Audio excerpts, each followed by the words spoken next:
दीगर खबरें शामिल करते हुए आपको बताएं कि पाकिस्तान स्टॉक एक्सचेंज में तेजी का रुझान आज भी देखा जा रहा है। इंडेक्स 1,47,800 पॉइंट्स की सतह पर ट्रेड हुआ है। हमारे नुमाइंदे कफील अहमद स्टॉक एक्सचेंज में मौजूद है, उनसे बात करेंगे।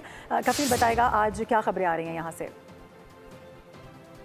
जी, स्टॉक मार्केट का है वो राइजिंग है। अगर हम बात कर लें तो 1,47,800 के लेवल परफॉर्मेंस ही है ना सिर्फ इस साल, बल्कि आप देख रहे हैं कंटिन्यू स्टॉक मार्केट अच्छा परफॉर्म करिए। मेन ट्रिगर्स पाकिस्तान के पॉजिटिव इकोनॉमिक इंडिकेटर हैं जो डे बाय डे इंप्रूव हो रहे हैं। आज भी कुछ बैंकिंग स्टॉक्स के रिजल्ट हैं जिसपे सरमायाकार काफ़ी ज़्यादा पुरुमीद हैं। अब तक डिविडेंड्स बहुत अच्छे आए हैं। सीमेंट्स कंपनीज जो काफ़ी अंडर परफॉर्म कर रही थी अब परफॉर्म करना शुरू करेंगे। ऑटो के नंबर बहुत आउटस्टैंडिंग आए। मार्केट का अगर टेक्निकली बात करें तो आज 1,47,900 के ऊपर अगर मार्केट अपनी क्लोजिंग देती है तो मार्केट का अगला रेजिस्टेंस लेवल 1,52,000 का होगा।